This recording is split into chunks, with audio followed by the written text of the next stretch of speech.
I never really choose the projects that I work on. These days, I guess, they really seem to choose me. And I guess over the years, I've just learned to go with the flow.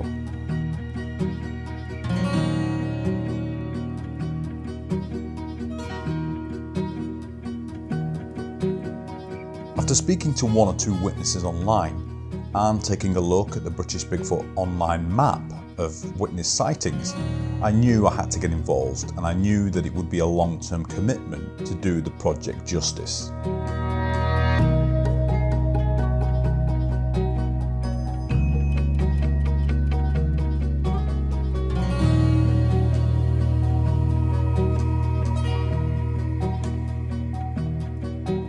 Having access to locations where a wildman or a Bigfoot have been witnessed is a huge advantage, but I knew that travelling the UK to meet other witnesses and researchers was the key to opening up the Bigfoot subject.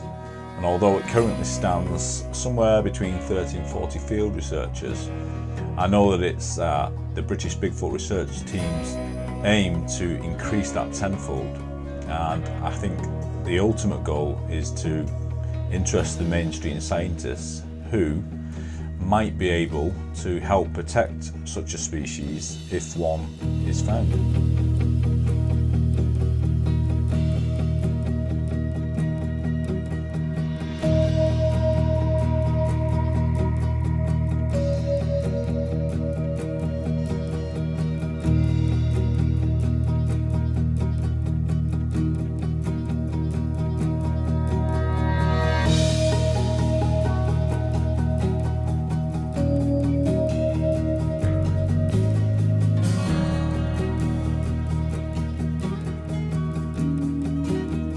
The most asked question would probably be, where are the skeletons? Where are the bodies? And it's a very valid question. Also, is Britain large enough to support such a species? And the last question I have is this creature flesh and blood, or something more supernatural?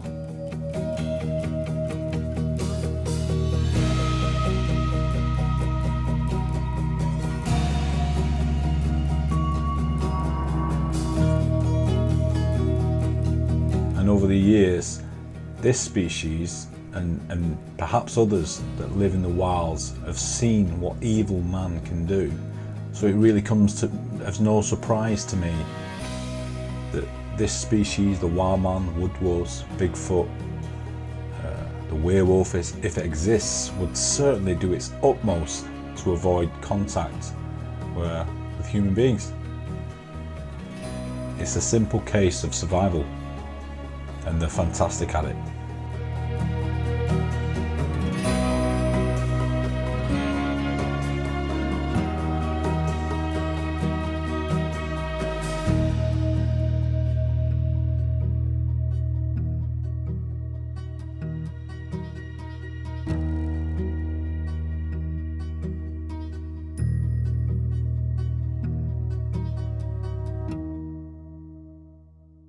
If you do an internet search for the British Bigfoot, you'll come across a lady called Deborah Hatswell, who's been quietly researching behind the scenes for 35 years since her encounter in around 1985.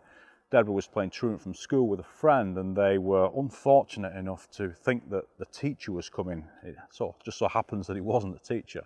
Now, I've been really fortunate, and I'm very lucky that Deborah's agreed to speak to me for the first time ever on camera. So I'm really looking forward to this. You never know how these things are going to go, so let's hope that everything goes to plan. Why me? Why did I see him? Why me that day and not 10 minutes more and I might have gone, or an hour and a half before and I wouldn't have been there? So why did that happen that day? And the most sensible, logical answer is it just happened by happenstance. It just happened.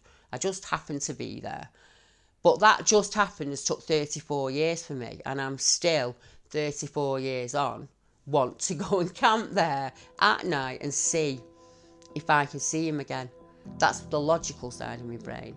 But Debbie, the witness, there's no way I ever want to see that again. Never. I don't ever want to see that again. Never. I don't want my girls to see it. I don't want you to see it. I don't want anyone to ever feel that frightened that they feel like they need to lock the door and never come out again. Because that's how I felt. I'm choking up now because I'm back there. I wanted to get away as quickly as I could to my mum. I wanted my mum. I thought, he's going to get me. He's going to kill me. He's going to grab me. He's going to take me.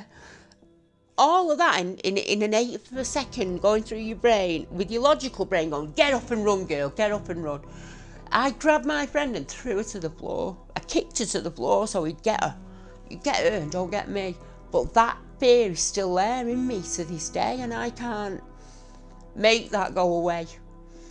I can soften it and I can look at it logically and I can say, Deborah, these other people feel like this. There's other people out there who feel like you.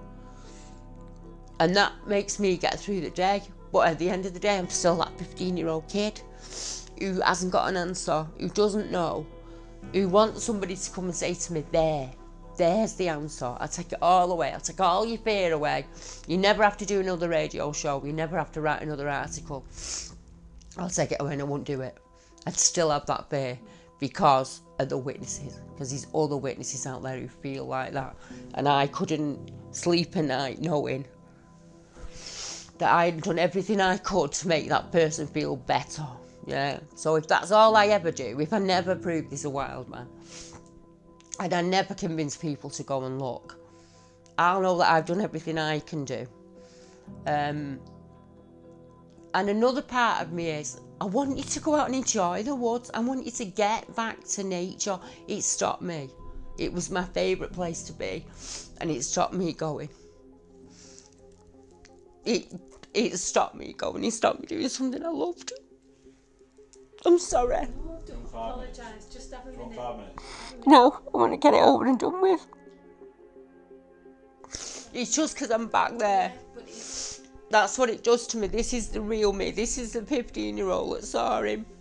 Not the educated 50-year-old who, you know, can write it down on paper and logicalise it all and put it in a little box and make it nice and safe for myself. This is how I feel when I'm in the wood. The minute it goes dark, the minute it gets dusk, I'm gone. I can't do it. I think he's behind every tree. I think he's going to pop up in front of me. Why would he do it? He wouldn't do that. It's ridiculous. But that's the only way I can prove that I saw something that scared me this much. Because I don't scare easy. And to carry it on all this time, I can think about my wedding, my children's births, all of that just make me feel like this, you know. But to just think of that split second, that little 10 seconds that changed my life, this is what happened.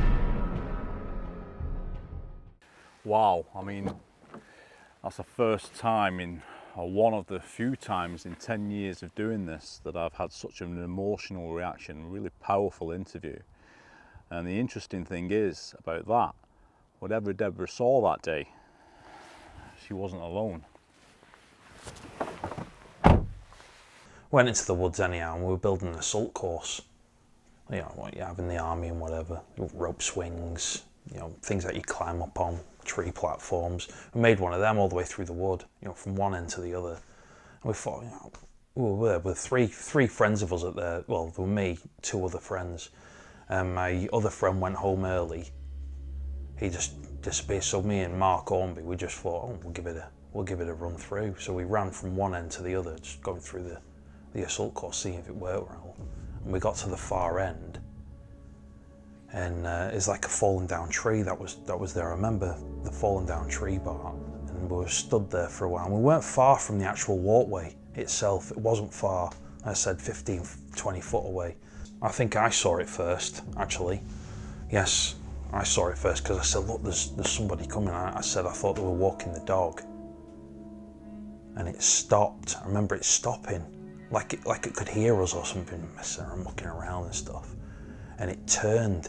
It stopped, it turned, but as I saw the widthness of it, how wide it was as it turned, I'm thinking it's not a person. So I didn't know where to put myself, really.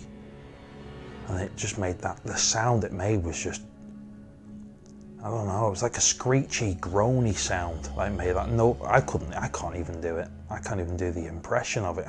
I wouldn't even try.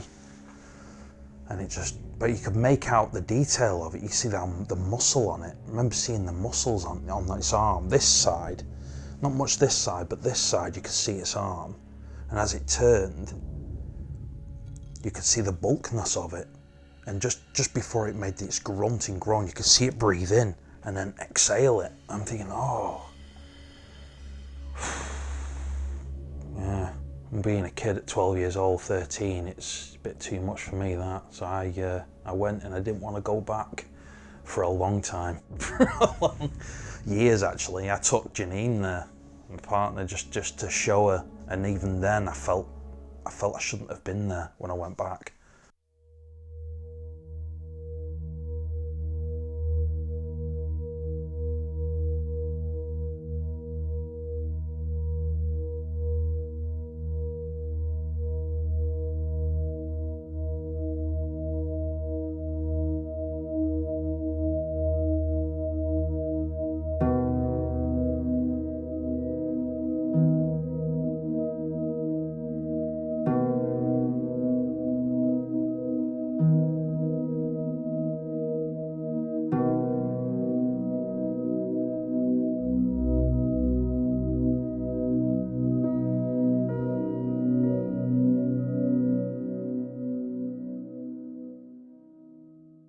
After just 2 weeks research, I now had 2 witnesses that had described the same creature. They lived within 50 miles of one another, and there were other sightings in those areas too. The next logical step was to head to Scotland to see a lady called Charmaine Fraser, who had been fortunate enough to see Bigfoot not only once, but twice.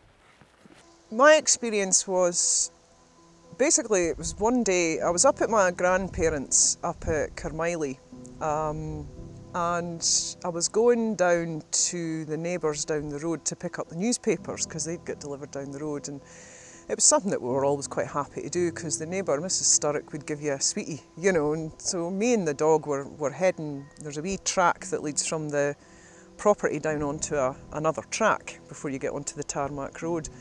There's a curve in this track, and I'm just walking down onto the wee farm track, and the dog I was with, she just stopped dead, and she started whining and snarling, and I looked at her and I remember seeing the hair on her back was just up, you know, her hackles were up, she was kind of baring her teeth, her eyes were bulging, it was like she couldn't decide how to react to something. And you know, I was a kid, so I was kind of just walked past her, or probably ran past her, you know, and then kind of ended up just onto the farm track. And I look up and there's just this big black figure standing along the track, and it had its back to me, and it was bending down a branch of this ash tree that was in the side of the road, and it was just looking at the leaves on the end of this ash tree. I hadn't broken it off or anything, it was just looking at it. And it was pretty tall, but it was really broad, absolutely pure black. I didn't know what it was, I just stood in shock and stared at it for probably a couple of seconds. It didn't seem to know I was there until I screamed. And then the arm comes down and it slowly starts to turn to its right. And I was off, didn't see its face, just off back to the house, belting on the kitchen door, absolutely floods of tears, screaming, there's a monster, I've seen a monster. And they were like, oh no, it must be a neighbour. I'm thinking, you know, it wasn't a bloody neighbour, you know, it was, to me it was a monster. And the way the dog was, you know, she was freaking out, absolutely freaking out. And to the dog's credit, she stayed put till I started running, and then we're both up that track, you know. And that was the first time I saw something strange. And then sometime later, we were driving up the wee tarmac road, about to turn right onto the farm track, and just up a couple of 100 yards up the road at the entrance to the quarry, there's a large greyish figure standing right in the middle of the road, looking down the road towards us, and there was an orange reflection coming from its eyes. Now at the time, I thought, oh, that just must be a person. It was only later, many, many years later, when I started looking at this, I realised it couldn't be. As I say, it was an accidental watching of Finding Bigfoot that made me start thinking that's what I saw. The 30 years passed with me thinking, I don't know what that is. It was kind of in the back of my mind. It kind of recedes more in the back of your mind as life kind of takes over, you know. And it was just an accidental viewing of that programme, and I started to think, these details are very, very like what I've seen. But that's not possible. Bigfoot's an American thing. It's not, I've never heard of that in Britain. And then I started to look into, well, all the American stuff to see if the details did match, if the descriptions matched, if all these other circumstances, you know, it's like it was just so similar that I thought, okay. So I started looking at the British stuff to see if there was any British stuff, and that's when I started coming across, I think the first thing I came across was there was a couple of sightings reported up at Torfins in Aberdeenshire back in the mid-90s, and there was a cryptozoologist who was quite prolific at the time called Mark Fraser, and he documented these sightings, and these guys had been out in the woods around Torfins and they'd seen a large dark figure with kind of reddish glowing eyes as they described it. And I think the first time they saw it, one of the guys threw a stone at it and it disappeared into the woods, and then they saw it a wee while later. There was 3 of them, and it actually chased them when they were in the car, and they described it. Now that made me think, God, that's not that far from where I saw something, and I just started researching it more. And then I found, yeah, there's a lot more stuff that sounds like what I've described, and then I found out, God, it's all over Britain, and then that's when I started speaking to, you know, Debbie and stuff like that, and found out I'm not the only person that's had this, and their experiences are so similar to mine. Even by family and friends, you know, I always get asked the same questions, and one of those questions is, why is this creature not seen more? And I guess the answer to that is, well, if you look at the sightings map, it's seen a hell of a lot. There's 500 plus sightings. And to counter that, I would say we don't know how many of these creatures there are, if they are indeed flesh and blood, how many of these creatures actually exist. If that number was as low as it could possibly be to maintain their survival, then it's a slim chance that they could be surviving somewhere remote in Scotland. They could be traversing the country on some sort of pattern, a regular pattern, which a lot of the researchers think that's exactly what they do. They use they follow the food essentially, like any animal would. And they're more than familiar with our habits. You know, they've been watching man for a long time, I would imagine. But you still can't get away from the fact that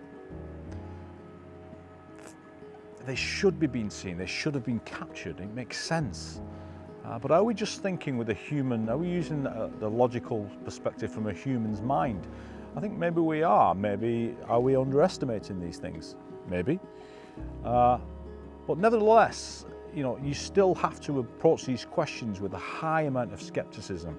And you also have to ask the researchers, which is what I did, how do they think that Bigfoot stays so elusive? One of the first things that I get asked is how, in Britain today, in an urbanised society, a Bigfoot, woodwoose, wild man, whatever you wanted to call him, be him human or ape, could hide. Quite easily, in all honesty. We haven't looked at any of our cave systems. We've probably discovered 5 to 10% of them. We don't go out into the woods every day and look. And when we do, we're walking the dog or we're playing with the kids, and we're not looking up and we're not looking down. We're just going about our normal, everyday human life. So we're already distracted. You could be sat 3 feet away from you in a bush and you wouldn't have a clue. You wouldn't know. To be honest with you, I don't expect to see one myself. I simply don't expect to see one, because for them, everything they do is about concealing themselves. Everything they do is about hiding from humans. Obviously, yeah, and from animals as well. Hiding and ready to jump out on deers, for example. So it's natural for them, but I think it's a matter of life and death. A matter of life and death for them. I don't think it's a stretch in the imagination to think that they're doing things like creating ditches in the deeper woods, sticking logs and branches over them and hiding in there, you know, but unless you're brave enough to really go raking, you know. How hard can it be though to hide in, say, a load of brambles or a bunch of gorse bushes? It could be that simple. We don't live in this urban environment that we think we live in. It's an urban myth, yeah, and these are masters of their own environment. They are used to being out in the open 24 hours a day. We're not. We're just not very good at looking either. Majority of people wander about oblivious, quite often don't see things that are right in front of them anyway.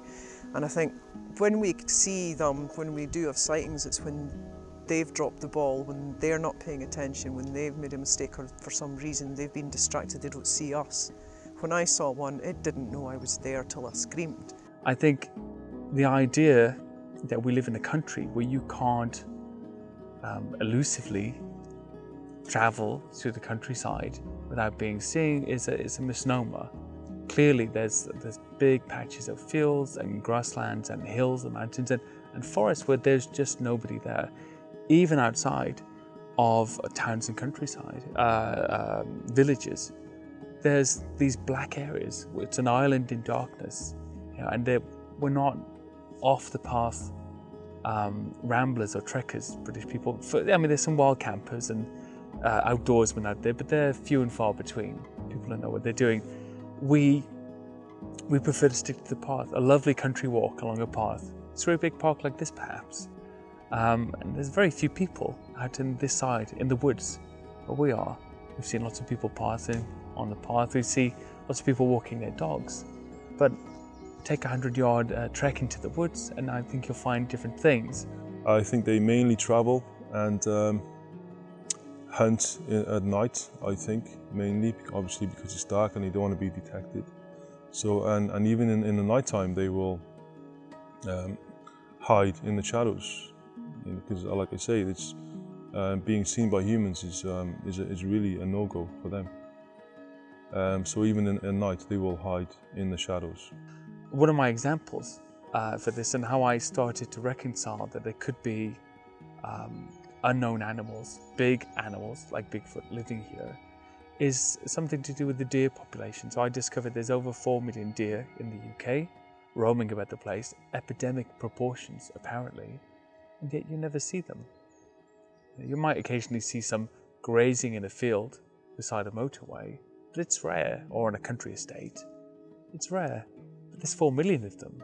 How can you not see 4 million animals wandering around the place? And I think that kind of realization for me told me that, okay, there could be a large hominid or whatever it is roaming around here. It definitely would have something to eat, that's for sure. And who's out there looking? You're not going to find what you're not looking for. As news of Elusive made the internet and in Facebook and popular forums about cryptids, I was being contacted by a lot of researchers and a lot of skeptics talking about the idea of a wild man in Britain, how they didn't think there was enough food here to support them. Now, initially, I thought maybe they had a point, but it didn't take me long to really come to an understanding that there's more than enough food in Britain, having lived here all my life. But I wanted to speak to the other guys that have been doing this a lot longer than I had, just to see what they thought. Where would they get the food from? They'd walk, they'd hunt together, they'd forage like we did before farming was invented. If you're talking about food, it's not a problem at all. There's plenty of animals, creatures. There's deer, wild boar, rabbits, squirrels. Well, I would forage, I'd hedgerow, I'd fish, I'd use the streams, birds, eggs. There's a multitude of food out there that we can eat. When you got the rivers, the streams, you got trout, salmon, crayfish. Maybe, that's only the animals that I know. The food we eat now, we're not supposed to eat. We're not supposed to eat all this processed food. We're really not, with hormones injected and this injected and that injected. That's not the way to go, is it? We're supposed to be eating a natural diet, like they would, on a daily basis. We're supposed to be drinking clean water, like they would on a daily basis. We're supposed to work out and use our bodies constantly, all day. As a person, I know that you can adapt to anything. People can adapt. We're great at getting put into a situation we don't want to be in, but we conquer it. We adapt and we conquer. They've just been doing that forever. They've been here thousands of years, you know, and they're taught naturally from birth to how to catch these animals, hunt, without being detected by humans at the same time. There's food everywhere, and I think there's very few natural predators here in this country. You know, we may have these big wildcats, perhaps. You know, there's enough evidence to say there's a lot of them, but they wouldn't make a single dent on our livestock population, or with the deer even, which are in endemic proportions at the moment, apparently nationwide. So I think when it comes to a creature like this surviving in our countryside, it's more a case of what isn't there to eat, and not what is there. A lot of British researchers talk about patterns. In fact, not just British researchers, any investigator really should be looking for patterns when they're doing any investigation. And what we're coming across really is, I guess the key question is, obviously these wild men have to eat if they're flesh and blood. So one part of the research goes into what are they eating. The second part is how are they traversing the country, for the most part unseen. We instantly think of a road when we navigate anywhere. We think you get in the car, you get in the road and you go. We haven't always had roads. Before the Romans come, we didn't really have roads, did they? But they must have navigated.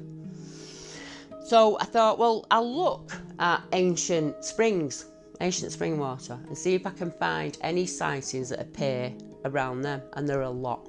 There are a lot of sightings. I pulled 20. I thought I'll do it as scientifically as I can. I'll just pull 20. I won't have any favourites. I'll pull those 20 and I'll see what I can find in those 20 sites. And in every one of them there was an ancient well. So we talked earlier about, are they transient in their habituation? Do they move through certain areas through certain seasons? Could that explain why sometimes there is one or two repetitive sightings over years at the same time of year? Or do they stay in the same place and feed in that general area? I think they do both. I think when the feeding is good and the locale is good, they stay and maybe move around a little bit. I think where it's poor, they move around.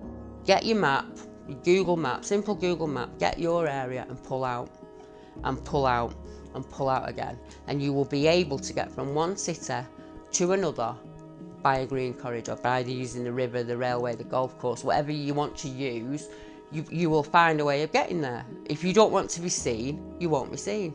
So you mentioned something about somebody assessing there could be 2,000 in the country.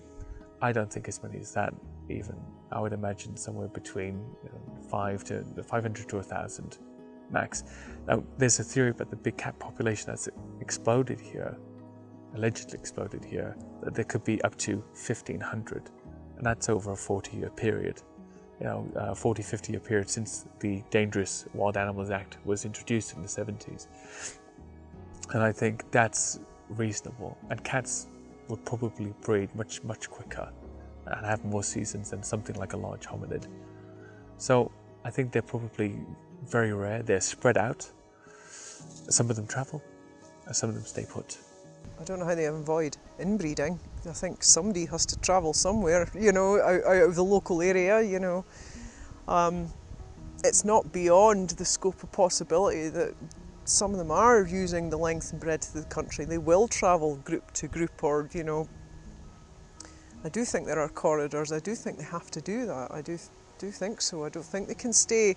As I say, what happens, they're in a habitat, and then people start coming in and logging, foresting or building houses. They've got to go. They've got to find somewhere else. So I think they do move about. But I don't think they do it unless they have to. Now, as you know, there are a number of things that cause debates within these cryptid Facebook groups and forums on the internet, and researchers and scientists also. And one of those is whether or not cryptids in Britain are using undiscovered cave systems to hide in. I think it's a valid question, and it's something that we have to look at. Now, a lot of sceptics have poured scorn on this, saying that the disused mines in Britain, I mean, Britain is absolutely littered with mines all over it, that these mines would still be full of poisonous gases. Now, some of them will be, but not all of them. And to think that we've discovered all the cave systems is just not true, because geologists think otherwise. So I wanted to know what people thought about this. Is it possible that these cryptids may be utilising undiscovered or discovered cave systems throughout Britain? Where do they sleep? That is quite a difficult one for me to know. Which is well, if we knew, we would obviously be able to find them. So they do whatever they can and sleep whatever they can. Most likely in the most difficult place where humans can't get to, or where humans would want to go, you know, or would even think about going. You know, there's so many theories. I think, yes, mine shafts would be great to look into. There was a sighting in Dorking Deepdene in Surrey, which is not so far away from here, where two brothers were exploring a mine shaft and they heard a roar come out, and they left the mine shaft, and then they were bluff charged in sound only. They couldn't see the creature, but a large creature bluff charged them through the foliage. They left the area. Now, that to me would indicate perhaps a family group or a male with young living in the mine shaft, because the challenge was from outside of the mine shaft, I think, and that was a warning as far as I'm aware. Fife, north of here, is full of mines. And there's quite a few sightings from Fife, you know, in Scotland, yeah.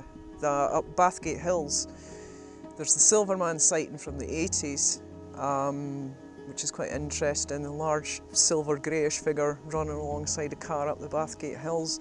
I've got quite an interesting set of stories from a forum about a guy who was going up the Bathgate Hills.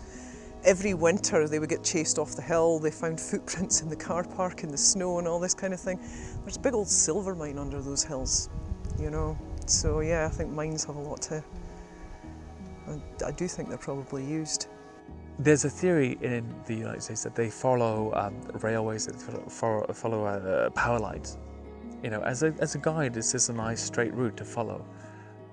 Bigfoot sightings along these very old ancient monuments to me would just represent an old and passed down route that would be passed down to younger Bigfoot, just like elephants pass, you know, routes to water to their children and so on and so forth forever.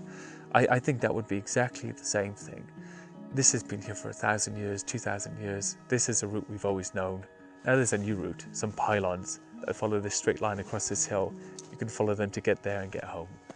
My job as a filmmaker really on this project was initially to present the research in a really unbiased fashion. But what I found myself getting embroiled in this stuff and entrenched in this stuff, and you do tend to pick up biases. But one thing that is coming up more and more is the paranormal aspect of this, and there are two places in Britain that are particularly key. One of them is in Hull, on that East Yorkshire coast there, up to Bempton. And the second one is a really weird place. There are UFO reports coming out of here, Dogman and werewolf reports, Bigfoot reports coming out of this place, and even a pigman report, if you can believe that. And this particular place is called Cannock Chase, and that's in Staffordshire. So I headed over to see Ian Gunner. Cannock Chase, I think Lionel Thanthorpe in about the 70s with the Weird Fringe report came to Cannock Chase, and they said there was something like 98% of all of the werewolf sightings and dogmen sightings in the UK happen here at Cannock Chase. There's been documented cases of around 30 or 40 of these over the last 50 years or so. The earliest modern day case, if you want to call it modern day case, that I found was about 1879 from Woodeaves. It's about 10 miles away from here. Nick Redfern wrote about it, and it was called the Beast of Bridge 39. And it was a story where a gentleman was riding along on a horse, and the horse was pretty tired, it was walking, and he was making his way to a small little village. And as he passed the Trent and Mersey Canal, I think it was, as he came past this plantation, what he described was this ghost-like figure jumping out, catching onto the back of the horse and terrifying him and the horse. And the horse then breaks into a canter from its walk. And he's so scared of it, whatever this sort of 7-foot being is, that he swipes it with his riding crop and it goes straight through it. And the horse, like I say, bolts and runs away. Eventually he makes it to this small little village and he's so perturbed by what he's seen. He tells the story in the pub, and one of the gentlemen there was so scared he refused to travel home by that bridge that night. So that's probably the earliest case that we've got of documented modern day case of this sort of thing happening. One of the people actually remarked to him and said, that'll be the man monkey that you've seen. So over 100 years in this local area. When you fast forward to things like, right the way up until the 50s, the 60s, the 70s, it really bursts into life then. You start to see cases all over the place. And what's unique about Cannock Chase is there are some quite aggressive cases here, quite confrontational cases where people have seen this creature close up, even been attacked or chased by it as well. For me, it was a bit of an unusual thing to see and hear about initially, because I thought, well, how does such a small country sustain such a large animal and the amount of food that these things are going to eat? However, reports came flooding in. I remember seeing them in the early 80s, actually. I saw that was the very first incident I actually heard of. And that was at Cannock Chase. But it had been mixed up with, walking tall dogmen type experiences as well in that location. So it would seem there was a numerous different things being reported there.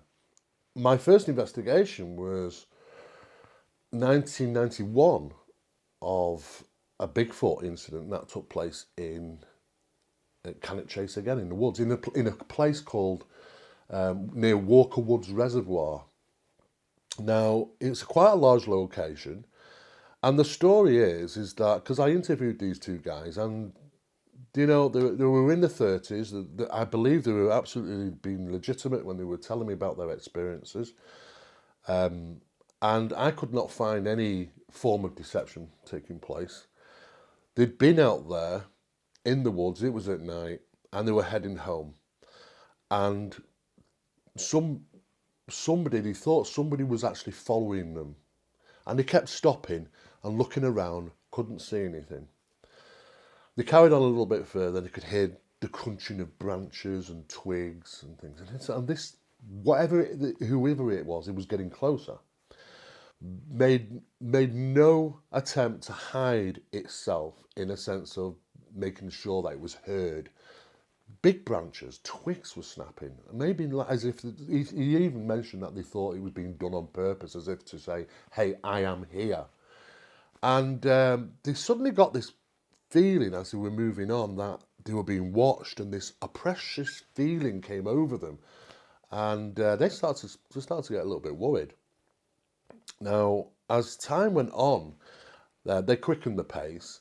This thing quickened its pace to the point where they ended up running. I guess panic, fight or flight steps in, this panic, one runs, the other one's running. So they got these two guys, it's around about 11:15 at night, running through these woods crazily, trying to get away from something they cannot see, but are hearing.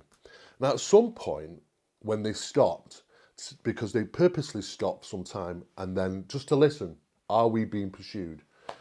And it was dead quiet, and they thought, okay, it's not with us anymore, whatever it was, it's not there. And they didn't really know what was going on, but at that moment, just seconds later, there was this almighty thump, as if something had just landed right next to them, and they could hear this breathing. They could hear the movement of this thing. It was only about 8 or 9 foot away, amongst this bush.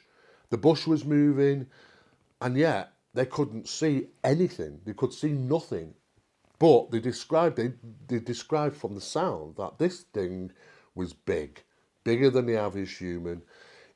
Its weight, its posture, the sound of it in the environment, they just knew that this thing was something really, really weird. And they absolutely freaked out. And they actually separated in panic. One of them lost each other, so they ended up running off in different directions. And of course, when I'm interviewing, and one of these guys says, I've been going up there towards the reservoir for years. He said, I'm never going up there again, ever. The area that we're standing on right now initially was part of the Shugborough estate that I mentioned before. In about 1900, I think it was handed over to the military, and it became the Brockton training camp. And that was where the troops trained for the Somme in the First World War. There's about 500,000 men that would have been right in this area. It also then became a base in the Second World War and became an airport and a little runway and stuff like this as well. There's underground bunkers to this area, which the locals still remember. We've seen as kids growing up here, we would often see military sort of manoeuvres taking place in the chase. You would find in the middle of the night, 3 o'clock in the morning, military equipment, you know, meshed out and hidden away, and then 2 hours later it's gone. You know, never see it moving across the roads, never see it tracking or anything like that. So there is a military aspect to that, and it's strange that so many of these dogman sightings happen directly on top of that old space. Is there a connection? It's hard to say, isn't it? But it's undeniable the fact that they happen on the same area. So when we think about werewolves in Britain, you have this historic idea that we see them at night, we see them during full moons, yet here on Cannock Chase in 2007, there was a mailman who witnessed one of these creatures during the day, which makes you believe that it's flesh and blood. Yet another aspect of it is when we look back at 1973, there was a kid from Eccleshall, which is about 7 or 8 miles away from here, and he phoned up his friend and he says to his friend, I'm turning into a werewolf. My skin's changing, I'm growing hair and all this sort of stuff. His friend's a little bit concerned. Anyway, a couple of hours later, that kid is found dead on the crossroads in Eccleshall with a stab wound to the stomach or to the chest. He'd killed himself with a silver knife. It begs the question, was it a mental health issue? Was it a real transformation? Was it ergo poisoning or something like that? You get both of these aspects when we look at Cannock Chase. You've got the supernatural or the paranormal, and you've got a very sort of flesh and blood aspect to it as well, daylight sightings. So it's a real enigma, Chris. It doesn't really make a lot of sense, I suppose. So I've brought you here to the German War Grave Cemetery up on Cannock Chase. And this part is the epicenter really of the dogman, werewolf and Bigfoot sightings on Cannock Chase. Originally part of the Shugborough Hall estate, it was given over to the First World War efforts, and this is why you can see the German war graves behind me.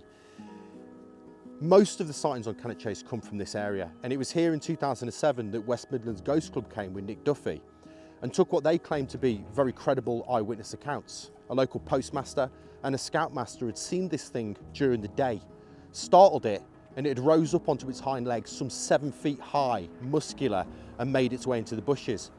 This is why I find this place so interesting. Very much like the skinwalkers of Northern America, some of these things seem to have red glowing eyes. And for me, that tends to be a little bit of a giveaway that this phenomena, this Bigfoot strange creatures phenomena, is a bit twofold. I think there is enough evidence to support that, yes, there are real Bigfoot type creatures probably out there within the world. And yes, they live in certain habitats well away from humanity, and for good reasons. However, I think we might also be dealing with another type of phenomena which could be metaphysical in nature. Because for me, what's really interesting is that when you start researching strange animal sightings, strange beasts, be it the dogman, the lizard man, the mothman, they've all got red eyes. The skinwalkers got red eyes. These red eyes, to me, seem to be the indicator to suggest, is it a screen memory? Is it something that is being projected to them, so therefore this is what they see? A bit like in the alien abduction scenarios. Or that these things are shapeshifters in some sense. So I think it's very, very difficult subject because you're dealing with something which could be a physiological creature such as Bigfoot, and at the same time a metaphysical phenomenon which could represent shape-shifting or, you know, some type of screen memory type experiences. Hi folks, I'm here at Cannock Chase with Ian Gunner and Michael Appleby, and we're doing one of a few wild camps here at Cannock Chase. Now Cannock Chase is probably the biggest hotspot for Bigfoot sightings in Britain. The number of cases on record, I think, is around 12 around this area. And if you tie in paranormal sightings and ufology, the finds in ufology, UFO sightings and stuff like that, you're probably talking hundreds, if not thousands, over the years of strange goings on in this part of the country. So we've come deep into probably one of the most remote parts of Cannock Chase, to do an investigation and see what's what. There's not really much more we can do. We can put ourselves out there, put ourselves into the right places, and hope that something happens. It's no use us wandering around the woods, banging on trees, doing wood knocks, and calling out to any potential Bigfoot or whatever else might be out there. We're hoping that if we just set up camp, which we've done, the weather was awful earlier, but things have improved a lot. It's a clear skies now, and we've got really quiet in here now. So hopefully, if there is anything that happens, hopefully we'll get it. So what we're going to do is plant a couple of audio devices. We're going to set a trail cam up after within a sort of perimeter around where the camp is, in the hope that we're there just out of sight, just out of earshot. Potentially they might pick something up, and we can always use a bit of intention. I mean, using a bit of woo terminology there, but there's not really much else we can do. It's a needle in the haystack, so let's try it and see what happens. I've got to take advice off the best researchers that I know, and we're willing at this stage to try anything, because finding structures, finding glyphs on the ground, we've been doing that for 12 months whilst making this documentary, so it's time really to try anything and everything and see what happens. So let's see what happens. So it's 5:30.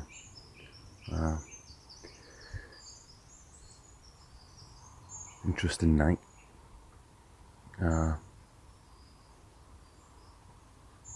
Due to the nature of last night's weather, we set up camp really late last night, waiting for the rain to stop, and it just meant that we couldn't really see the location properly, and we ended up putting the tent up under the tarp, which was not really that practical. However, we nearly called last night off because of the weather, so we waited. It was 11 o'clock by the time we set up, because we just had to see if that rain would stop as the forecast predicted, and it did. And it's a really clear night and a beautiful morning. Set the trail cams up, they're still running. I'll go and collect that now, collect the audio devices, and see what's what. In the tent last night, hell of a lot of snoring going on. I think we did a lot of walking yesterday. Covering Chase is it's not huge, but it's pretty big, especially when you're zigzagging terrain and whatnot. But it's a whole different world during the day. I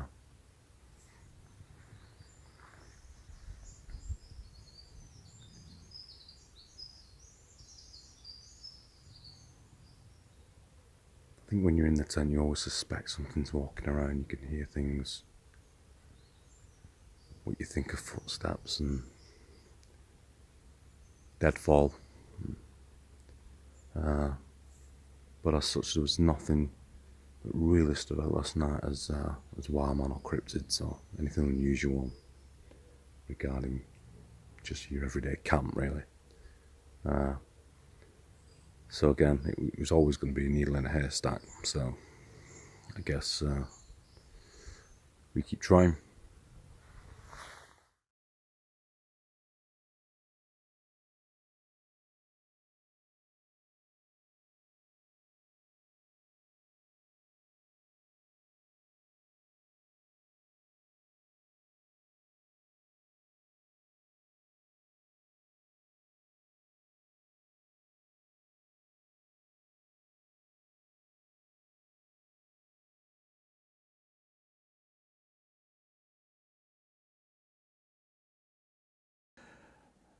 Now, this investigation is it's 2 years, and for all the wild camps that I've done, for all the night investigations I've done all over Britain, we've produced nothing really, nothing compelling.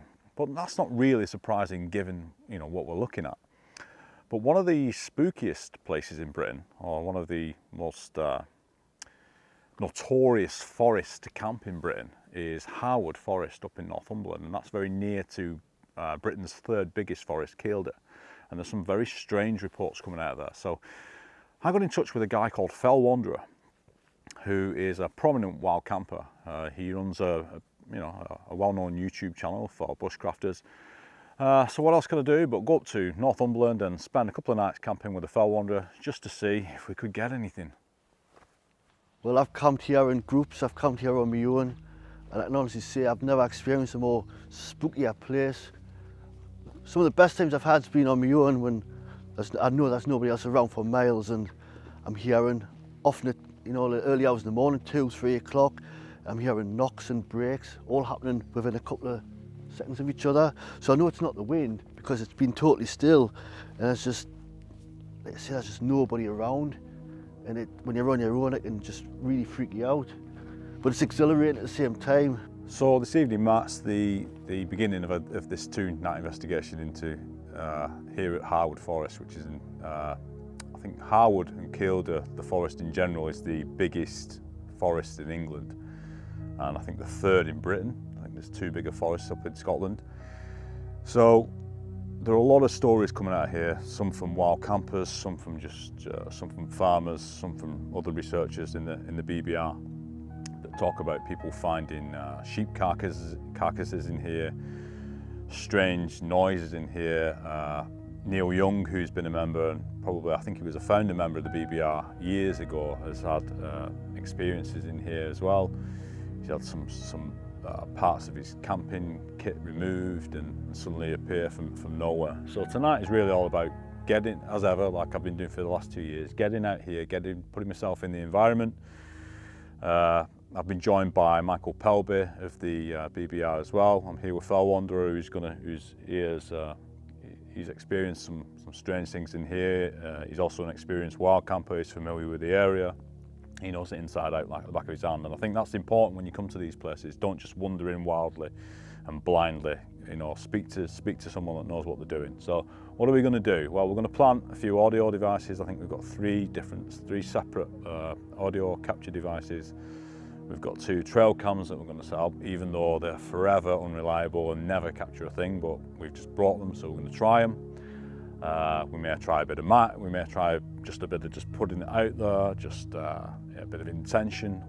Look, I've got to this point 2 years down the line where I'm willing to try anything and anything, because in regards to, yes, I found a few footprints that are a little bit sketchy in my opinion. 2 years down the line, what do I think Bigfoot is, and do I think that he's in here?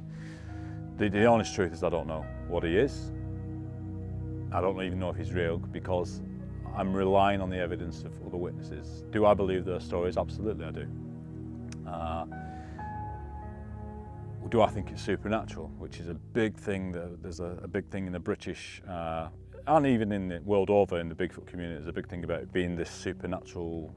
There's more quantum theories being thrown in, and multiple dimensions and that kind of thing, putting Bigfoot into the same category as a ghost and UFOs and other strange phenomena, or the paranormal as a whole. And I think there is some connection to that. Am I willing to bet my life on it? Not at this point, no.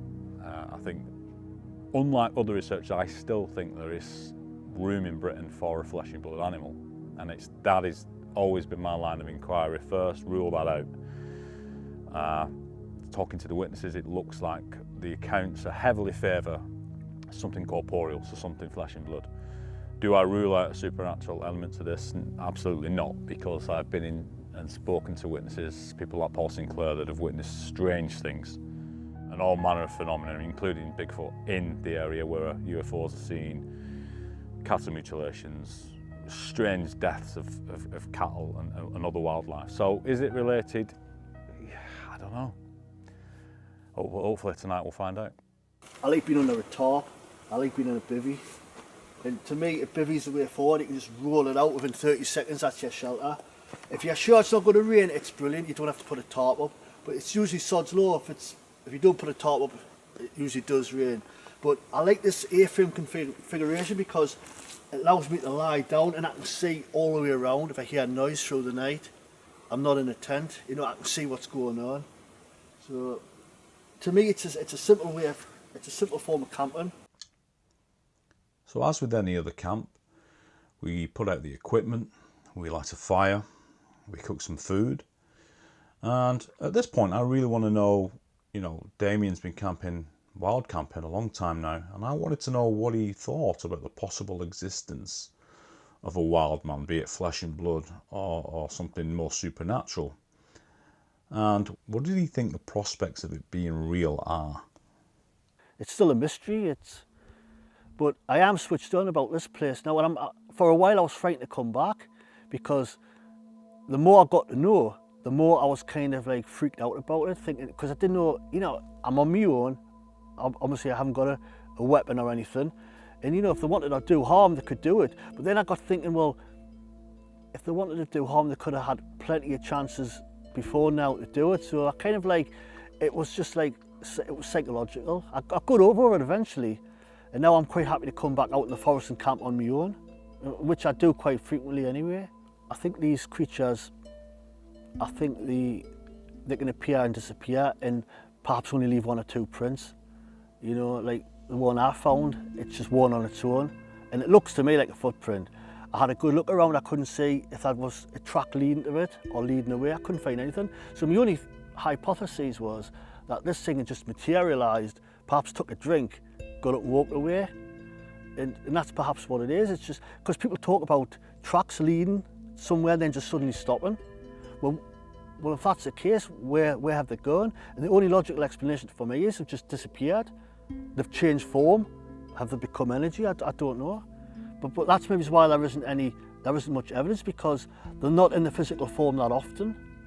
So Obviously we've determined that you do believe there's a supernatural element to this. I believe that, and I shouldn't really believe, I should be looking at, I theorise, but I do tend to believe, so I am a kind of little bit, I do have an open mind. I think they can be flesh and blood, sometimes, which is a nice argument to have. I've got it both ways, but there is times I go through my mind, I think, well, you know, shape-shifting, energy, you know, this is just crazy, I've got to kind of like, convince myself that I'm not going crazy, because that's the only thing that makes sense to me.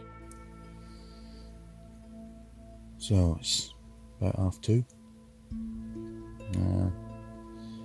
Nothing as yet, so I'm just gonna lie in our tents and just listen, see what's what, see if we hear anything.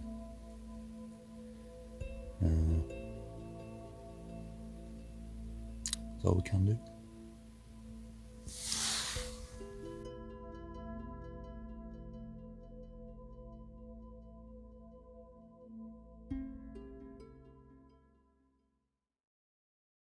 As the evidence eludes us and investigating this phenomenon becomes increasingly difficult, you know, I was starting to hit a brick wall with this stuff, and then the supernatural element of this came to life when I started investigating and working with a guy called Paul Sinclair, who lives in Bridlington, very near to a very traditional cryptid, the werewolf.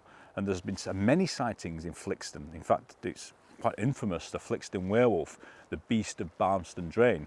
This is the same creature that's been seen over centuries in the same area.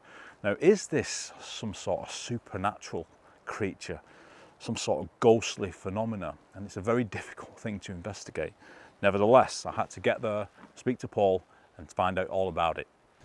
Obviously, this area is, to the people local to this area, it is associated with stories of the Flixton werewolf. And anybody in UK and out at UK will be familiar with stories and legends of the werewolf, but I think that's where it ought to stop. I think when we're looking at stories regarding what in America they call the dogman, here we call it the werewolf, we've got to step away from silver bullets and talk of the full moon, because I don't think it's any of that. I'm no expert on this, but I don't actually think we're doing ourselves any favours by talking about things from movies. This thing, if it exists, and I do believe it does, has been around hundreds, if not thousands of years. Whether it's a species that's flesh and blood and somehow evading human contact and just being seen briefly from time to time, or whether it's something else, as in some kind of interdimensional ghost type apparition, I really don't know. But the people who are seeing it swear that they never want to see it again. I mean, it is absolutely terrifying. But about all I could say, Chris, is that I do believe this thing's real. I just don't know what it is. I started asking a few questions. Now, there's a guy who used to be security guard at the golf course at the side of Danes Dyke. And he's an interesting man. I mean, he lived up there. That were part of his job accommodation, and he found himself wandering around the edges of the golf course on a night on a regular basis. They were having a few problems with intruders at one particular time. I'll not mind me mentioning his name. It's called Dean Daltrey. He had 2 Staffordshire Bull Terriers, and he tells me that one night, and I think we're going to about 2012, he were walking perimeter at golf course, and there was an animal making a noise in Danes Dyke, but it was big. I'm not going to say huge because we're in the darkness. We don't know how big, but it was also making a strange howling noise, a type of sound that he'd never heard before, and it frightened him. Now, to say it frightened him, anybody who knew Dean Daltrey would realise that he's 6'4" and about 19 stone. He says, and normally with his 2 staffies, he'd have gone into the woods with torch and had a look. He says, but the only thing he could do after hearing that sound was get back to his apartment and lock the door. Now, what makes it interesting is we listened to a few radio broadcasts over the years, and somebody claimed to have recorded the sound of a dogman. Dean at the time tried to make this sound to replicate it for me. So as soon as I heard that sound, I realised that's what he was trying to do, and I recorded it, took it to him, and he claims that was the sound. So obviously the sound came from somebody in America. But I just wonder what kind of species of animal we're dealing with. We can't doubt that it has got some kind of intelligence. When I spoke to the lady at the Spittal Inn, I saw the deeds from the Spittal Inn. And they talk about this infestation of savage beasts. I mean, this is probably a few years ago. And she looked up onto Flixton and Staxton Wold, and she said to me, we'd not talked about dogmen, bear in mind, she said to me, I think there's a Bigfoot up there. And I took it with a pinch of salt. I just thought, well, that's a strange thing to say. But if those type of creatures are supposed to exist in America and other parts of the world, and they're said to be highly intelligent, then why can't we have something that's evading human contact in this part of the world? I mean, it might be evolved enough to realise that contact, we probably only things that could offer it any kind of a problem. Simply because even though it's physically, it could overpower us, we could probably think of something to hurt it with or to capture it with. I mean, there is an element of intelligence with it for certain if it exists, and if the thing at Sand's End, what the fishermen saw, that kept dipping its head every time the light hit it, there's an intelligence, that implies intelligence to me, because if I shone a torch beam into your face now, Chris, your head would go down. You wouldn't stand looking at it like animals with lesser intelligence do. In the last 18 months, the accounts have just keep coming in. Dozens of accounts, not particularly with myself, but with the BBR and Paul Sinclair. And it was back in East Yorkshire with Paul Sinclair up in Hull that there were some particular strange events happening up there, some very bizarre animal killings. So I went back up there to speak to Paul and to get the lowdown on just exactly what's been happening.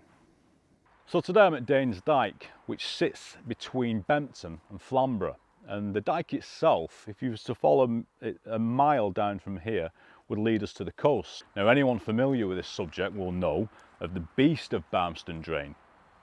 And of course this area, if we're covering around 30 or 40 square miles, which I think is reasonable, and I think the witness accounts sit within that area, I think it's reasonable to assume that we're dealing with the same creature. I mean, it's to my right here, above the drainage, above the dike here, and the drainage ditch there, where a witness a couple of years ago saw it sat at the side of the road, crouched, and he said this thing was an enormous thing. And this gentleman got back home and even woke his wife up to, you know, and she said that was totally out of character for her husband to do that. So he's obviously something, whatever he's seen, has really shaken him up. And it's in these places, in and around the dike, that strange noises are being heard, and there are multiple witnesses talk about crashing trees and howls and ungodly screeches coming out of here. So again, as I said before, I don't think it's unreasonable to assume that whatever people are seeing, potential this could be the same creature. And if you think that it's heading down, it can head to the coast up and down here unseen, no problem. Is this indeed the same creature that Paul Sinclair and Bob Brown have seen? The cliff top sort of saga, I don't know what you'd call it, is a strange one. It was late on in the year, probably November, and me and Andy Ramsden had gone down to RSPB Reserve. Obviously, I'm saying obviously, but we were trying to catch these lights. That's what we were trying to do. There's viewing points at Bempton Cliffs, like, you know, it's all built out of wood, you know, because it's a bird sanctuary, so you can see birds down on cliff because it has you a bit out. And we stood there looking out to sea, and I heard something like clamber up the cliff. And in my peripheral vision, on my left-hand side, something seemed to spring up from cliff edge, an animal, which is, it's incredible if you looked at these cliffs because they're sheer. So I don't know whether, well, I didn't imagine animal because I saw it. It were on all fours and it were large. I'd have said it was a deer, that's the size it was, or a pony. But nothing would be on edge at cliff. It just seemed to spring up and it were away. It must have cleared the fence, which is about 41 inch high. How do I know it were 41 inch high? Because I've looked into missing people and other things, and I've ended up measuring it over years. So it cleared the 3-bar fence and it were off field. I don't think it were a deer because it were heavy on its feet. I could hear it going up the field, and that's the only thing Andy got from that experience. He could hear it. It were one of them things, pitch black night, it were there on that side, and I traced it as I'm watching it going into darkness. Paul says, "Did you see that?" I said, no, I didn't see it, I heard it. And then I was spooked then, me, if you know what I mean, because it's we go and we have a laugh and you think, but you don't really, you do expect to see something because it's a strange place, but when something does happen, then it's because I get spooked easy, me. Like Paul will say, "Are you all right?" And I say, "Yeah," but if I can be there for 4 hours or 2 minutes, because when I'm there for 2 minutes, I think, I don't want to be here no more. You know, you get that fear and dread like we were on about. After that, we didn't think too much about it, and we probably stayed another 2 or 3 hours. But then, on the way home, back up to the car park at the RSPB, I stuck a torch into the field behind RSPB Centre. And obviously, we're not so green as grass that we don't see eye shine and mistake everything a rabbit or a fox or a badger, but this were different. There were 2 large eyes, and they looked a yellowy white. They were strange, and they were big and wide apart. So we knew it were none of what I've just mentioned, and they seemed a good distance off ground. Andy got a bit nervous. As Paul's torch lit the ground up where it was, it looked like I saw its face look from like left to right, like it knew we were there, if you know what I mean. And I just remember it, how flat it's, like the top of its head was, and the bone structure above his eyebrows, kind of, I wouldn't say, kind of monkeyish, you know, like how it, you know, like see Planet of the Apes, and it's like they've got a prominent brow, haven't they, if you know what I mean. Looked like that, but I don't know if it was catty or not, to be fair, or out like. I just remember because I was scared because I was looking at it. I didn't want it to come and get me because Paul had walked off, and I says, well, I said to him, I'm scared, like, so are you coming back or what? I started walking across into the field. You have to go up a bit of a bank, and Andy didn't want me to go. He's shouting, "Come back." I've got the torch on this. I'm not the only one that can see it. Andy can see it. After a while, I swear we could see it blink, and he thought the same. But after a while, I don't know whether it dropped its head or it just disappeared. And Andy's shouting, "Where's it gone? It's gone, Paul." And put the torch back. It's back, but it's moved further back. So I carried on going. I must have walked to probably 40 yards out into the field.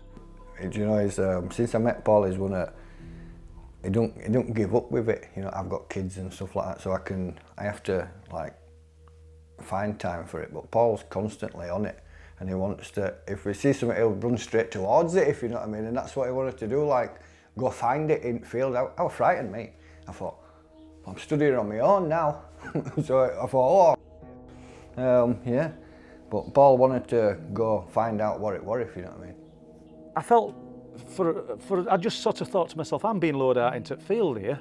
It sounds daft because I'm here to tell the tale and nothing happened. Do you know what I mean? But Andy said, come back, he's sort of urging me. He didn't like the situation, so I did. When I got back to Andy, we shone the torch, it's come back. This thing lowered down, and at one point it looked like it were about a foot off the grass. And we could see these big eyes looking at us. We thought it were on its belly. So what it was, no idea. And then all through last year, Bob Brown would come up onto the cliff tops with me 3, 4, 5 times a week in the night, trying to film the lights. Bob's favourite saying became throughout the year, "Eyes on us." This was in 2017. This time I'd bought a really powerful rechargeable torch. I'd stick it on distant hillside, and sure enough, these eyes were there. Same place. I'm not going to say exact same place. He didn't put a stake in ground and say this is my spot, but very, very localised to where we looked every time. Shine it for a bit, eyes would disappear. We'd carry on what we're doing. 5 minutes later, we'd stick them back. They're there again. Bob will tell you, every time we went up, those eyes were there and they were watching us. What I didn't understand at the time was, throughout 2017, animals were being killed in very close proximity to where we were observing throughout that year. It was a standing joke with me and Paul. He would say, "Is the eyes there?" And he'd get his torch out. Certainly are. Every time we went up there, they were there. And then all of a sudden, when we put the eyes on them, they'd duck down as though we knew they were there. And it was like they put their head down. And then we'd carry on doing what we used to do, and then a little bit on again, we'd put the torch on again. Same thing every time, or else it might move a bit more over. And then you think to yourself, what are them eyes? Is it living in caves? Is there something that's living in these sea caves off Flamborough and Bempton? You would think if there was, then these guys who fish for, sort of work the sea for crabs and lobster, or around those rocks and those sea caves. And remember, they're not accessible. Some of these caves have probably never been entered, but you'd think they'd see traces or signs of something, and I'm not hearing that. Did I see some that were physical? I definitely did. Were those eyes real? Yeah, I didn't imagine them. It weren't a couple of bottles shining in grass on a wet night. They were real. Did it move backwards? Yeah. So there's something, but what is it? The unknown something, and is it responsible for what me and Bob Brown have seen, these eyes, not just Andy Ramsden throughout 2017? Were those eyes, or whatever those eyes belonged to, the physical body behind it, was that responsible for these animal mutilations? I don't know. I don't think we can rule it out, but... Paul Sinclair had been doing a lot of work with a farmer who had been losing sheep hand over fist. He's now lost 54 sheep in a year, and the sheep have been killed, and the injuries to these sheep are very unusual.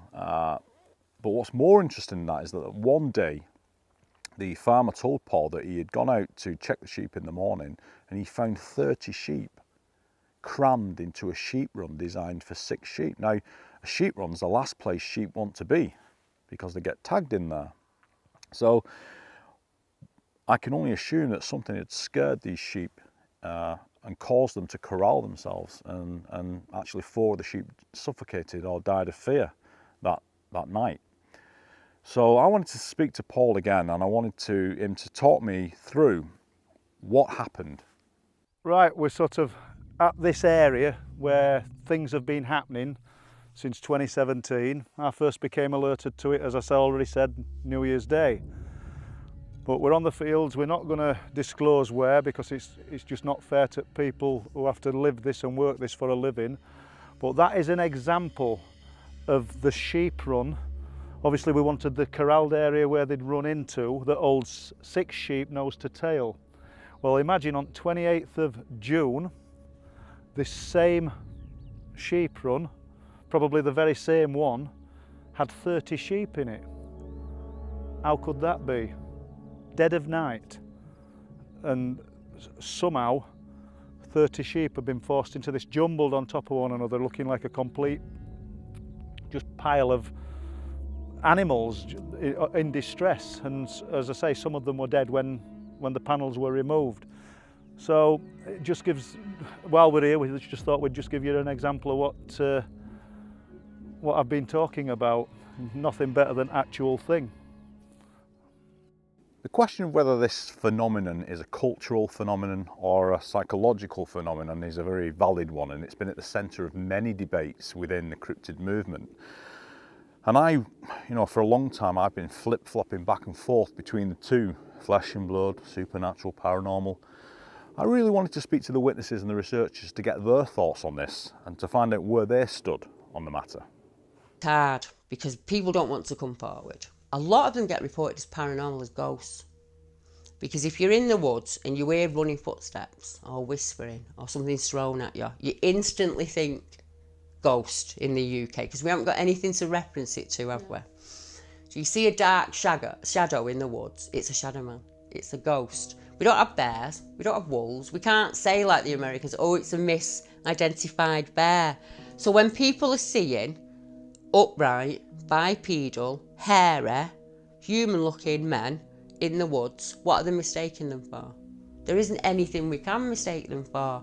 My main field of work is straight, ordinary, if you will, vanilla cryptozoology. It's the search for mysterious animals that are flesh and blood things, the same way that you or I are. They're just creatures unknown to science, or ones we think are extinct but maybe they're not extinct, like the Tasmanian wolf, the orang pendek, the yeti, the giant anaconda. These are all, I think, real animals. But you can't ignore these weirder ones, like the Owlman of Morn & Smith, or the Mothman of West Virginia, or the dragons of ancient legend, which are transparently not flesh and blood as we understand it. So you can't anchor yourself solely in one camp. You've got to be open-minded enough. And that's what being a Fortean is all about. It's the Centre for Fortean Zoology that I work for. So yeah, we do investigate these stranger cases, even though my main passion is for straight cryptozoology. There are people that have reported ghostly experiences, the sightings of apparitions, as spectres, phantoms, call them what you will. However, some of them have been reported as a physical, as in they look just like you and me, as a physical person that was there at the time. There is always that possibility that sightings of those type of experiences happen. Do we get apparitions of things from really old, I mean, why don't we get apparitions of the saber-toothed tiger? I think people see these things because they're part of what I call the global monster archetype. In every culture on Earth, you get the same monsters. You get dragon-like beasts, you get hairy giants, you get little people, you get monstrous dogs, monstrous cats, and monstrous bird-like creatures. For instance, Muslims believe in these creatures or entities called jinn, which they say are made from smokeless fire, which you could interpret as energy. But I've been told independently by a number of Muslims that they can take the form of dragons, hairy ape-like creatures, huge dogs, monstrous birds, and monstrous cats, and even little people. So is that a coincidence? I don't think so. Many people, especially recently, have taken the fact that Sasquatch are so inconceivably good at what they do, the fact that they seem to be relentlessly ghost-like in their refusal to be seen, although not to be heard, but to be seen. And people are over-extrapolating from that, in my opinion, to conclude that they must be supernatural, that they have to be going into other dimensions or disappearing, literally vanishing before our eyes. I personally think that the more remarkable aspects of Sasquatch capability are better understood as arising from natural laws that we already have in the books, so that we don't have to invent a whole new way to frame them as the only creatures, for instance, on Earth that can be invisible or travel through portals to another dimension. Talking specifically about cloaking. Now, let's say you're looking at an animal, suddenly it's standing over there, you think you see it, the next thing you know, you don't see it, it's gone. But you see some outline move out of place against some foliage or trees or bushes or whatever. Is this some magical spiritual power that this animal has because it's a hairy covered deer eating supernatural beast, you know, which doesn't really match? Or is it, are you seeing what the first man who saw a cuttlefish or a squid change colour sees? You know, some inbuilt ability to change colour, to camouflage, that is not known.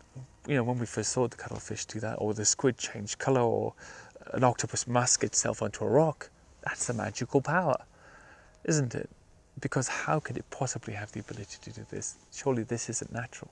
But it is natural. We know it is. Now. I think they live right here in our same dimension, and that what they do is employ some sort of faculty that we will need to understand. In my new book, Next of Kin, Next Door, I speculate that this faculty has to do with electromagnetic energy. Now, that might sound as far-fetched to some as interdimensional travel, but keep in mind that many animals are already known to make use of electromagnetic energy, especially marine creatures, but there are also some land animals that do. And in fact, human beings are occasionally gifted or cursed with a strange electromagnetic force of their own that they can't control. It's often the case that people can't wear watches because they'll go dead, or their smartphones will malfunction because they seem to give off some sort of disruptive electrical charge. And on the more extreme end, some people are known as electric people, and if they walk into a room, they can make light bulbs explode, especially when they're in an exercised, elevated emotional state. So science doesn't yet understand what it is that allows these select individuals to exhibit this electromagnetic force or power. It's not that these things are not natural, it's that we don't understand them yet. Like in the way we didn't understand meteorites or giant squid at one point, or the lightning. They're part of our world, they're things that happen in our world, but we just haven't got a handle on them yet. So it seems that, you know, people who are reporting these things, and they've been reporting them for centuries now. If you look back into medieval times, they had the wood woes, and in Scandinavia they had the trolls, these hairy giants. They're genuine people who've seen something that's alarmed them, but they couldn't have seen a flesh and blood animal. So it has to be something different. So we have to look into the global monster archetypes, and these things are reported all over the world, and some of them are almost certainly flesh and blood, like the orang pendek in Sumatra, the yeti in Tibet and the Himalayas. They're in places that can support them as biological entities. There's enough food there, there's enough room for them. There isn't in Britain, so they have to be something different. They have to be something that is not here in this dimension all of the time, or they have to be something that is only physical for a short amount of time. There are parts of this research that I don't agree with, but it doesn't mean they're wrong. It's like getting a parcel off the postman and saying, I'm not opening it because I know what's inside it. You can assume what's inside it, but until you open it, you don't know, do you? So I don't cut off any research. If people want to come at it from the paranormal, well, that's how they've got to look at it, isn't it? That's their journey. like me, I think he's a flesh and blood down to you, some kind of humour. Other people would think that was ridiculous. But we might all have a piece of that jigsaw. And by saying, no, I'm not listening to you because your opinion is completely different to my opinion, I'm just going to rule you out, I might be missing a massive piece of my answer. One of the biggest misconceptions out there on the internet is that witnesses do this for some sort of fame or attention. But I can tell you this, getting witnesses to appear on camera is incredibly difficult. And I'd say for every one witness that will go on camera, you've probably got 6 or 7 that won't. So here are a couple of accounts that Paul Sinclair was given due to the popularity of his book, Truth Proof. Right, so as we came past Harper's Chip Shop, I noticed something on the roundabout, and it looked sort of like a big, sort of scruffy, dark sort of dog, a very large dog. I couldn't see its eyes or anything, and I think it was on its back legs but bent forward, looking down at the ground like it was maybe sniffing something or eating something. And I could see that its body was quite muscular, and it had a long sort of tail that sort of went to the ground, and its face was a bit like a German Shepherd, but it wasn't a dog because it was too big. But that's what I first thought it looked like, a very large dog, which it was quite, well, frightening really. And it did sort of make me sort of stop, just stop and sort of think, am I really seeing this? But it was definitely there because I looked at it from Harper's Chip Shop all the way to the roundabout as we were going round as well. But I couldn't see its eyes, or I didn't notice its eyes anyway. And then we turned back round and went back up to the chip shop, turned round and then very slowly came back towards the roundabout so I could see if it was just a reflection or something else on the roundabout, but there was nothing on the roundabout this time. There was just nothing there. But there was definitely something the first time when, we approached the roundabout. We were sat across from each other. I was sat with my back up against a tree. One of my friends was across the other side of the fire from me. He was about 6 foot away. 2 of my other friends were one on my left and one on my right. We were having a laugh for an hour or so, and then it started to quieten down a bit and it started to nod off. And I just heard a little twig snap, and I just happened to open my eyes just to see my friend, who was directly across from me, picked up in the air, upside down by his ankles. We thought it was by his ankles. It actually been got hold of by his calves. My friend was saying that after, when he'd actually been dropped down on the floor, he got pins and needles in his bottom half of his leg because the pressure on it. And mate, you should have seen the bruise. The bruise was black and deep purple, and yeah, it looked very nice to know. It was about 2 or 3 foot off of the floor. All out broke loose, and we were all, well, we can imagine, we were all frightened and screaming and shouting. Can you describe arm, Jason, or what you saw, please? The only thing I saw was like a big black arm holding him on the calves. And then whenever everything kicked off, it dropped him, and it tore off into the woods opposite me, crashing and banging. And then as it got away, it was like a gunshot, like a tree exploding. And then literally as that happened, there was another one at the back of me. So then it was like straight away, there's more than one. And one of my other mates, he was panicking. He was after just running off. He was just, as soon as he got light, we were off, we were gone. Yeah. We didn't look around for anything, we just got out of there. And then when we got home, we had a look at his leg, and both of his calves were purple and black. And did it encompass his calf then, Jason? Did the hand go all the way around it? The hand went fully around his calf, mate, yeah. Wow.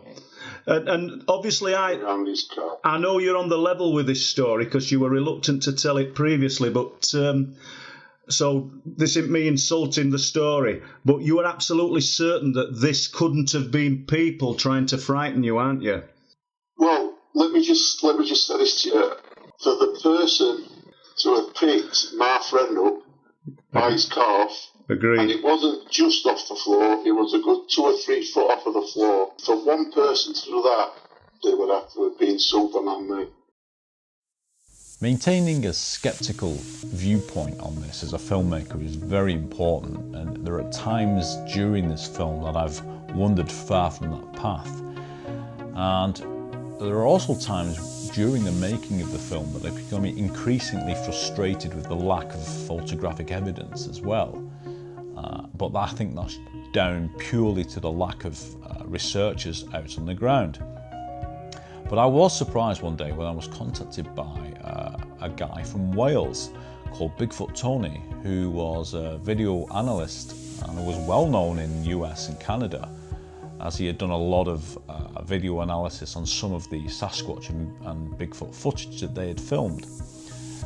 I didn't know at this time that he had actually filmed his own footage quite by accident, and when I saw it, it almost left me with more questions than answers.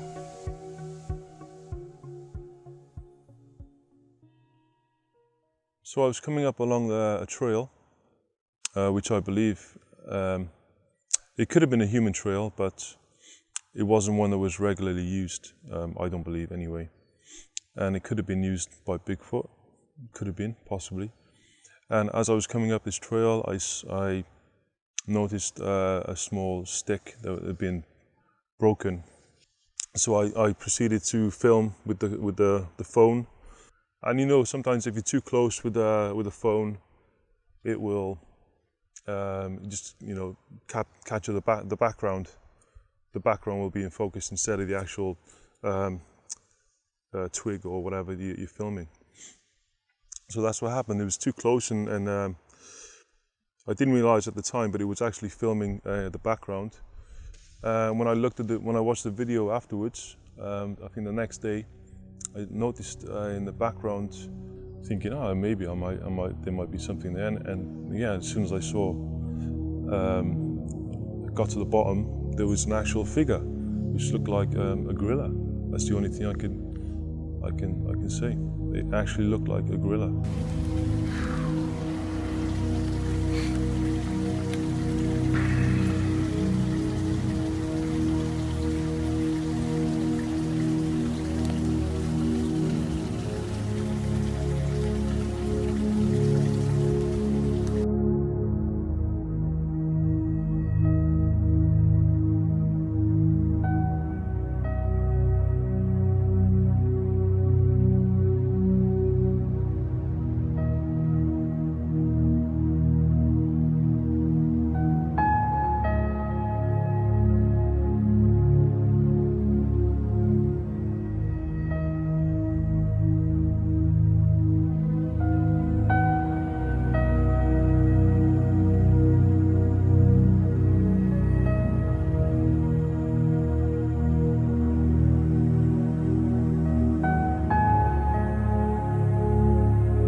So quickly, Deb, obviously, what's this last so 2 years? I mean, obviously we're out in Scotland doing a night investigation. There's two things I'm going to say on that. One, I don't really know. I'm filling up and I don't want to fill up on camera. It's, to me, to be able to come back and stand in the dark like this after this time because of Elusive and all the witnesses that have come forward and all the people that have helped along the way gave me the strength to be here today in the dark, in a forest, in the middle of the Wales, yeah? And I might be struggling, but I'll be back, yeah? And I don't really know. And it's also given me that fear was mine. That wasn't what he put on me, that was my fear.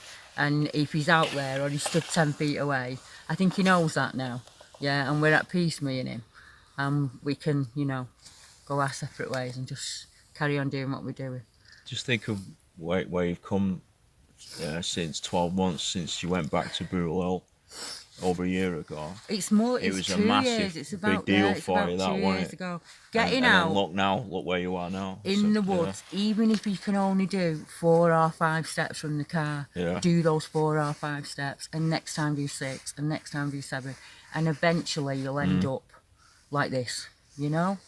And I couldn't be happier. You could give me a choice now of whether you give me £1,000 or we just stay another night, and I'd stay another night. Yeah. And that's thanks to you. No, well, everyone's. It's a group effort. It's If I hadn't have been able to speak about it that day and say everything that I needed to say and feel comfortable being able to say it, I wouldn't be stood here today. I would still be stuck in the house terrified. Yeah. This is why we take the statements. This is why. Yeah. You just got to... I don't really know how to put it into words. It's incredibly emotional for me to just be standing here now. Now I'm going back to... Yeah. And now I would hold out my hand to him because I don't see anyone being harmed. I don't see anyone being hurt. I know not all things are perfect and lovely and nice. I know that. But we've just stayed in this forest, in the dark, enjoying ourselves with quite a few, you know, sat silently. And it's just an amazing place to be. And they could be 5 feet away from that light and you just wouldn't know. Yeah, it's amazing that. Yeah, so don't get disheartened. If you're out and you're researching, you know, we're in the middle of Scotland and we're still struggling. It is hard and you just have to keep at it. You know, you just have to keep at it. You don't get something every day.